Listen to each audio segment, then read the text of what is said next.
बच्चों, आप सभी का हमारे YouTube चैनल आइडियल देव क्लासेस में स्वागत है। बच्चों, आज हम आपके लिए कक्षा 8वीं विषय हिंदी का जो वार्षिक परीक्षा होने वाली उसका महत्वपूर्ण प्रश्न पत्र लेके आए हैं।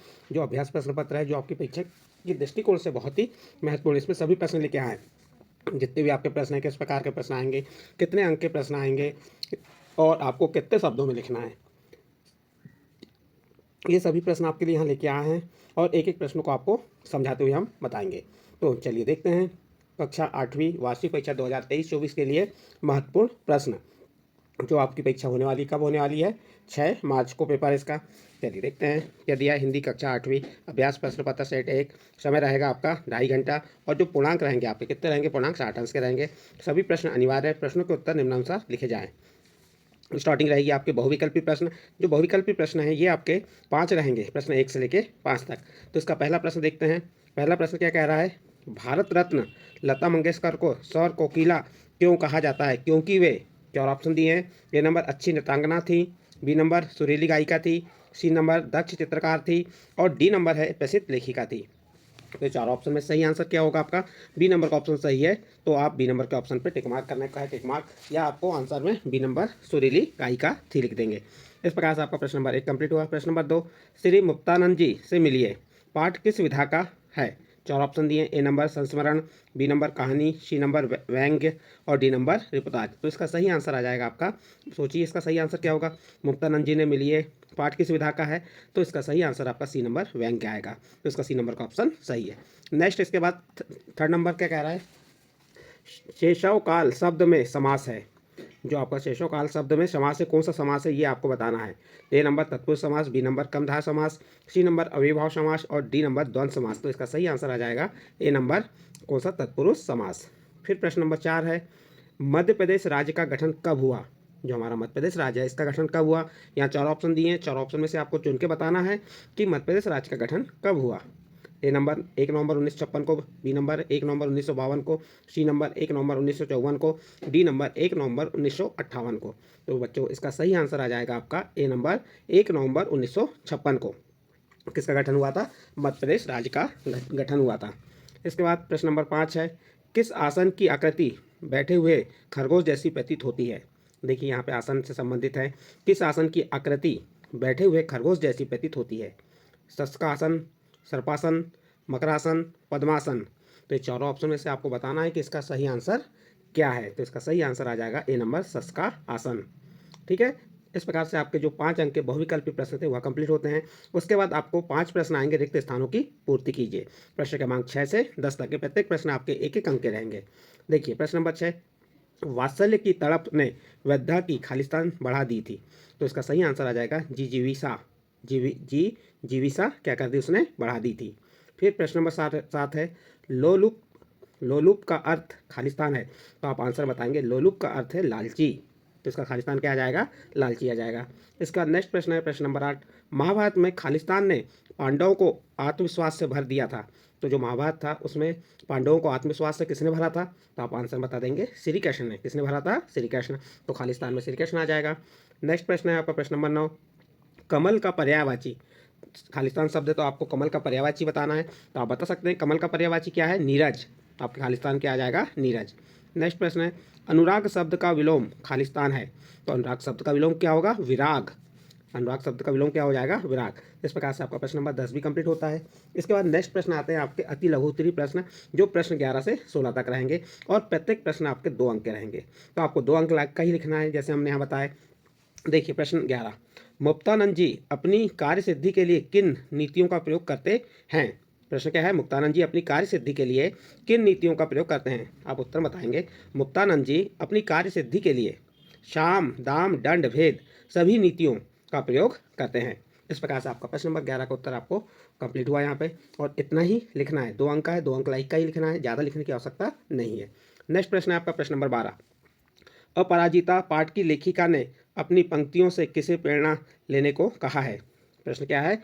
अपराजिता पाठ की लेखिका ने अपनी पंक्तियों से किसे प्रेरणा लेने को कहा है? उत्तर देखिए, अपराजिता पाठ की लेखिका ने अपनी पंक्तियों से आईएएस की तैयारी करने वाले लखनऊ के एक मेधावी युवक को प्रेरणा लेने को कहा है। इस प्रकार से आपका प्रश्न नंबर 12 का उत्तर कंप्लीट होता है। नेक्स्ट प्रश्न है आपका प्रश्न नंबर 13। किन्हीं दो राष्ट्रीय त्योहारों के नाम लिखिए। देखिए बच्चों, यहाँ आपको जो आपके देश के राष्ट्रीय त्यौहार है उनके नाम बताना है। तो राष्ट्रीय त्यौहार हमारे कौन कौन से होते हैं? तो आप उत्तर में लिख देंगे स्वतंत्रता दिवस, गणतंत्र दिवस, ये हमारे क्या हैं? राष्ट्रीय त्यौहार है।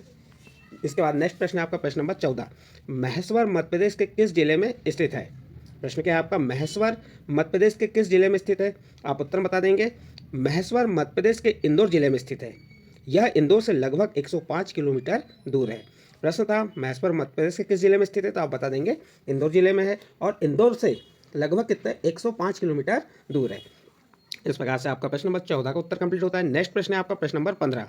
वसीयतनामे का रहस्य पाठ, वसीयतनामे का रहस्य पाठ के अनुसार वृद्ध व्यक्ति के मन में क्या जिज्ञासा थी?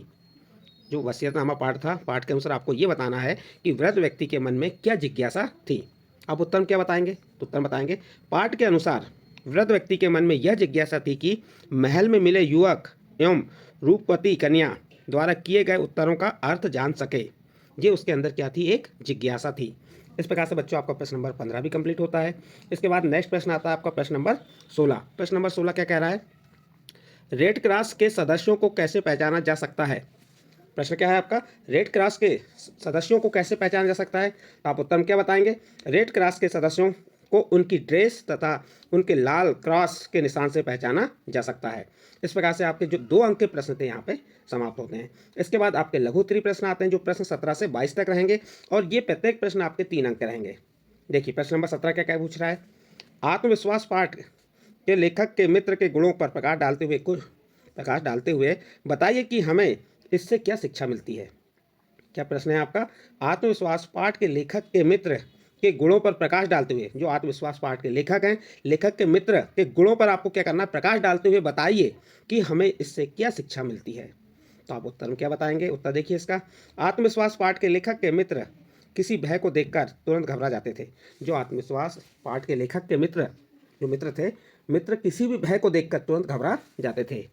एक बार तो वे एक भेड़िए को देखकर इतने भयभीत होकर घबरा गए कि जंगल में अपनी पत्नी को सोते हुए अकेला छोड़कर भाग गए। लेखक के मित्र से हमें यह शिक्षा लेनी चाहिए कि हमें कभी आत्मविश्वास नहीं खोना चाहिए। इस प्रकार से आपका प्रश्न नंबर 17 का उत्तर कंप्लीट होता है। इसके बाद नेक्स्ट प्रश्न आता है आपका प्रश्न नंबर 18। प्रश्न नंबर 18 क्या है? आर्यभट्ट का सही परिचय कब और कैसे हुआ? उत्तर देखिए, आर्यभट्ट का सही परिचय सूर्य ग्रहण के समय हुआ। आर्यभट्ट का सही परिचय कब हुआ? सूर्य ग्रहण के समय हुआ। आर्यभट्ट विज्ञान की एक वेधशाला में अपने विद्यार्थियों को अपना व्याख्यान दे रहे थे। ग्रहों की वैज्ञानिक व्याख्या करने वाले उस तरुण पंडित का नाम था आर्यभट्ट। कभी कभी लोग उन्हें आर्यभट्ट के नाम से भी पुकारते थे, मगर उसका सही नाम या उनका सही नाम आर्यभट्ट ही था। भट्ट का अर्थ मतलब है योद्धा। भट्ट का मतलब क्या है? योद्धा। सचमुच आर्यभट्ट परंपरागत गलत मान्यताओं के खिलाफ जीवन भर लड़ते रहे। इस प्रकार से बच्चों आपका प्रश्न नंबर 18 जो था उसका उत्तर कंप्लीट होता है। इसके बाद आपका नेक्स्ट प्रश्न आता है प्रश्न नंबर 19। रस की परिभाषा देते हुए किन्हीं 3 रसों के नाम, उनके स्थायी भावों के नाम भी लिखिए। तो आपको यहाँ रस की परिभाषा पूछा है, तो रस की परिभाषा क्या बताएंगे? किसी काव्य को पढ़ने, सुनने या देखने से जो पाठक है, श्रोता अथवा दर्शक के हृदय में जो अलौकिक आनंद की प्राप्ति होती है या अलौकिक आनंद की अनुभूति होती है, उसे रस कहते हैं। एक बार रिपीट कर देते हैं। किसी भी काव्य को पढ़ने, काव्य क्या होते हैं? कहानी, एकांकी, नाटक। तो ये जो काव्य होते हैं, कहानी हुआ, उपन्यास हुआ, ये काव्य है। इनको पढ़ने, सुनने या देखने से पाठक, पढ़ने वाला, श्रोता मीन्स सुनने वाला, दर्शक मीन्स देखने के, दर्शक के हृदय में जो अलौकिक आनंद की अनुभूति होती है, उसे रस कहते हैं। रसों के नाम और स्थायी भाव पूछा है, तो रसों के नाम बता देंगे। कितने रस पूछा है? 3 रस। तो आप 3 रस बता देंगे, श्रृंगार रस, वीर रस और रोद रस। श्रृंगार रस का स्थायी भाव होता है रति, वीर रस का स्थायी भाव उत्साह और रोद रस का स्थायी भाव क्रोध। इस प्रकार से आपका प्रश्न नंबर 19 का उत्तर कंप्लीट होता है। नेक्स्ट प्रश्न आता है आपका प्रश्न नंबर 20। प्रश्न नंबर 20 क्या है? पक्षियों के बारे में जानने के लिए उनके बारे में किन किन बातों का प्रेक्षण जरूरी है? तो आप उत्तर में कैसे लिखेंगे? पहले लिख देंगे पक्षियों के बारे में जानने के लिए उनके बारे में निम्नलिखित बातों का प्रेक्षण जरूरी है। नंबर 1, उस पक्षी की आकृति एवं रूप रंग कैसा है। नंबर 2, वह पक्षी किस प्रकार का भोजन पसंद करता है। नंबर 3, उस पक्षी में कौन सी अच्छी तथा कौन सी बुरी आदतें हैं। और नंबर 4, उसका प्रजनन का समय क्या होता है। ये इन बातों का हमें प्रेक्षण करना जरूरी है। इस प्रकार से आपका प्रश्न नंबर 22 का उत्तर भी कंप्लीट होता है। इसके बाद नेक्स्ट प्रश्न है आपका प्रश्न नंबर 21। गुप्त काल की प्रसिद्ध साहित्यिक कृतियाँ कौन सी थीं? तो आप उत्तर बता देंगे गुप्त काल की प्रसिद्ध साहित्यिक कृतियाँ निम्नलिखित हैं। मच्छीकटिकम नंबर 1। नंबर 2 मेघदूत। ये क्या हो गई? गुप्त काल की प्रसिद्ध साहित्यिक कृतियाँ एंड रचनाएं। आपका प्रश्न नंबर 21 भी कंप्लीट हुआ। नेक्स्ट प्रश्न है आपका प्रश्न नंबर 22। सर्पासन से शरीर में होने वाले लाभ लिखिए। जो सर्पासन है उससे हमारे शरीर को क्या लाभ होना है वो आपको यहाँ लिखना है। तो आप उत्तर में कैसे लिखेंगे? सर्पासन से शरीर में होने वाले लाभ निम्नलिखित हैं। नंबर 1, पेट एवं कमर संबंधी रोग दूर होते हैं, किससे? सर्पासन से। नंबर 2, रीढ़ तथा कमर में लोच बढ़ती है, किसके कारण? सर्पासन के कारण। नंबर 3, फेफड़े एवं हृदय स्वस्थ होते हैं। नंबर 4, कब्ज दूर होता है। ये किससे? सर्पासन से हमारे शरीर में जो लाभ होते हैं वो आपको हमने बताए।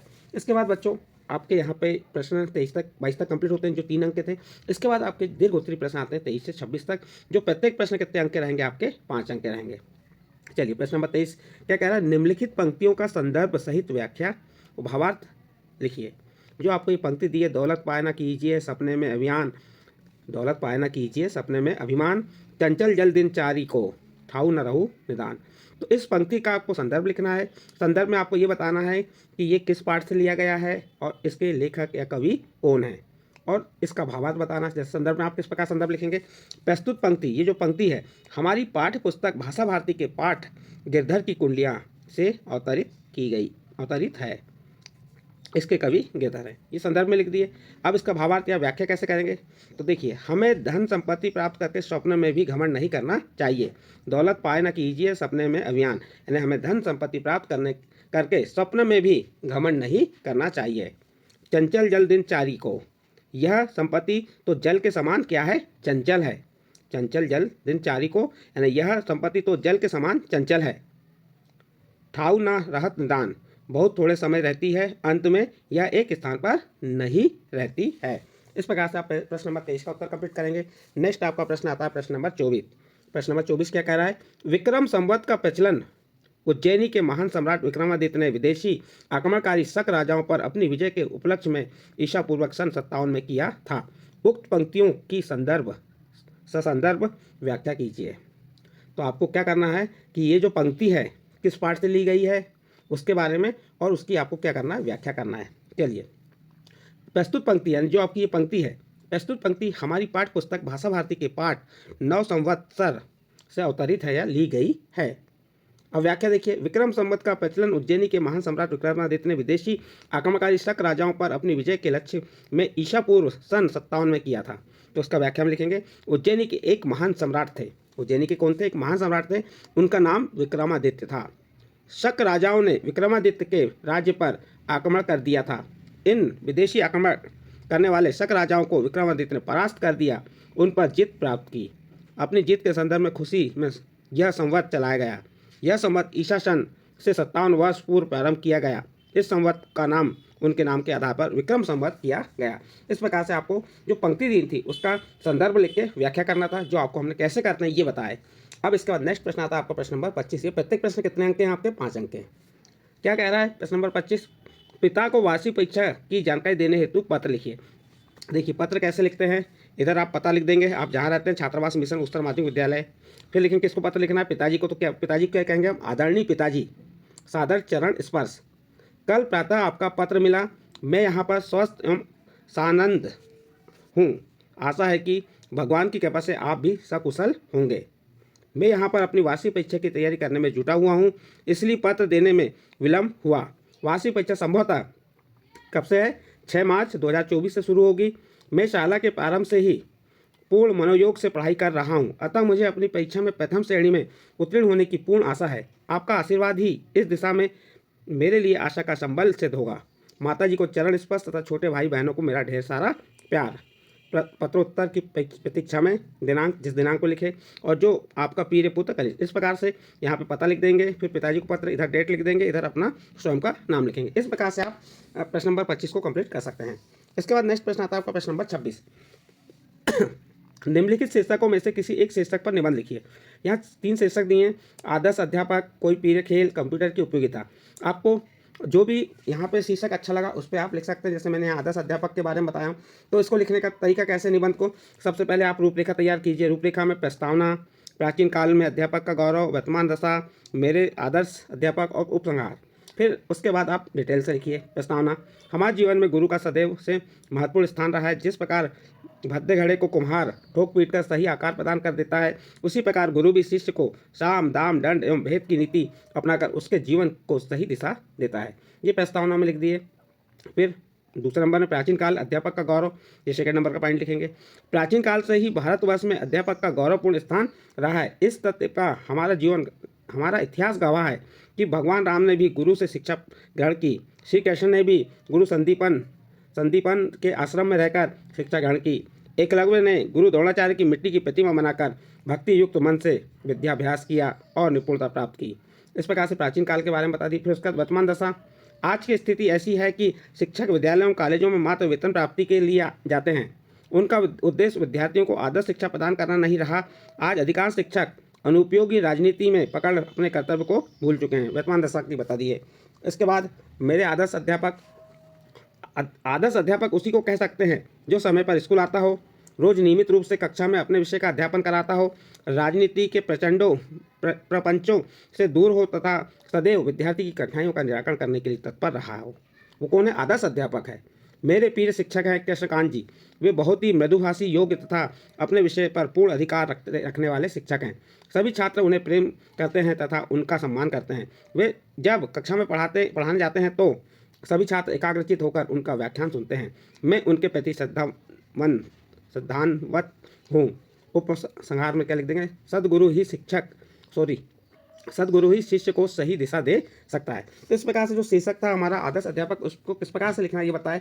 ये कहीं जरूरी नहीं कि यही आए, आपको तैयारी और करना है। जैसे विज्ञान का चमत्कार हो गया, दीपावली हो गया, होली, इनसे संबंधित भी निबंध तैयार करना है आपको। कंप्यूटर है, प्रिय खेल, क्रिकेट, फुटबॉल। इस प्रकार से बच्चों यहाँ पे आपको हमने प्रश्न 1 से प्रश्न 26 तक जो महत्वपूर्ण प्रश्न पत्र कैसे आते हैं और कैसे प्रश्न आएंगे, कैसे लिखना है, इस वीडियो के माध्यम से आपको बताया। यदि आपको हमारे द्वारा प्रश्नों के उत्तर बताया गया, ये अच्छा लगा गया, या ये अभ्यास प्रश्न पत्र बताया गया, ये अच्छा लगा हो, तो आप हमारे चैनल आइडियल देव क्लासेस सब्सक्राइब कीजिए, लाइक कीजिए एवं अन्य ग्रुप में इस वीडियो को शेयर जरूर कीजिए।